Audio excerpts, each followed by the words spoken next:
Hey everybody, and welcome back to Nagy On Sports. This is Phil Nagy. Very excited to be doing my first satellite interview today. We've got JB Fullen here. He's been a fan of the channel since the first day. He's a big Browns fan as well, and he's also a very adept DraftKings player, probably the best one that I know personally. So we called him in today. We're going to get a couple keys to the game for this Week 7 matchup against the Bengals. The first time we see a second team, or the team for the second time, and then we'll get a few DraftKings tidbits from him as well. So JB, welcome to the program, my friend. Hey, Phil, thanks for having me, man. Great to be here. So you've watched all the games so far this season in the simulation. Just give me kind of your 30-second breakdown of how the team looks so far. Yeah, well, man, I got to tell you, this Week 7 Browns team is a much different team than what we had Week 2 against the Bengals. The 4-game win streak. The offense is just firing on all cylinders. I think really now they're looking like a force to be reckoned with. So I definitely think this is a big revenge game, given the beatdown that they suffered to the Bengals. And with it being the first rematch of a divisional opponent, I expect the Browns to come out swinging. Great. So what are a couple of the keys for a Browns victory in your opinion?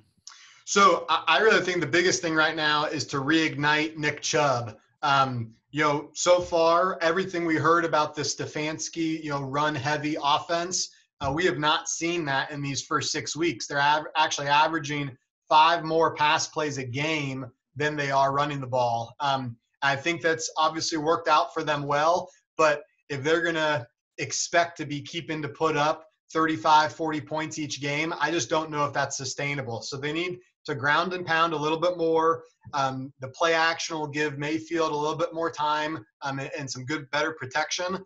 And they just got to feed Chubb early and often to get him rolling. Love it. Love it. Thank you. So, again, you also play a bunch of DraftKings, and this is kind of a wacky time with not a lot of real live sports happening. But tell us about what DraftKings is actually doing now during kind of this hiatus.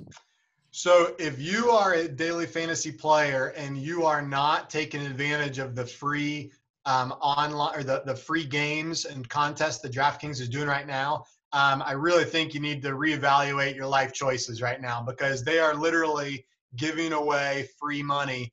It is DK cash, so that just means that it's not anything that you can withdraw. But once we get back up and rolling, it's just a great way to build up your bankroll. And since all this started, I've literally doubled my bankroll that I had in my account. So, it's a great way to mess around, to tinker with different long shot lineups and just see if you can hit it big. Nice. So what are they doing specifically with NFL football right now?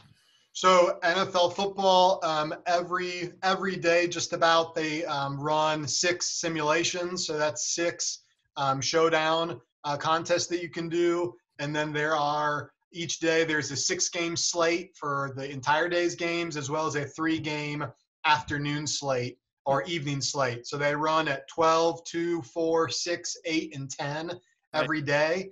You can also watch those simulations live on YouTube.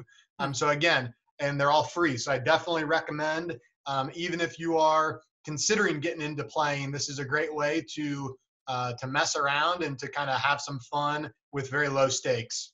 Very cool. And last one, we'll get you out on this. If you were going to put some money, some of that virtual DK cash on this particular sim, Browns-Bengals, Week 7, Paul Brown Stadium, who do you like? So I'm going to go a little bit contrarian here. And, when you're playing those big GPP tourneys, you got to have some differentiation if you want to have any shot at the top prize. A lot of these sims have been more pass heavy. So with that, going along with my keys to the game, I'm going to be putting in Nick Chubb at my captain spot. He's one who can any day go for $150, two TDs, and that could really take your lineup to the top. And he also offers a little bit more of a value captain spot, because he is going to be maybe the 5th or 6th most expensive guy in your lineup. If you even want to go, a more contrarian with that, pair him up with the Browns defense as a nice correlation play. We've seen that Natson's got the ability to take one back. They're averaging about 1 turnover a game. If Garrett and Olivier Vernon get going, they could definitely rack up a couple sacks on Burrows.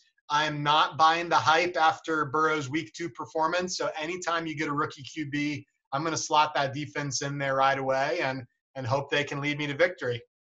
Awesome. Awesome. Well, we appreciate your time today. Thanks for being a fan of the channel.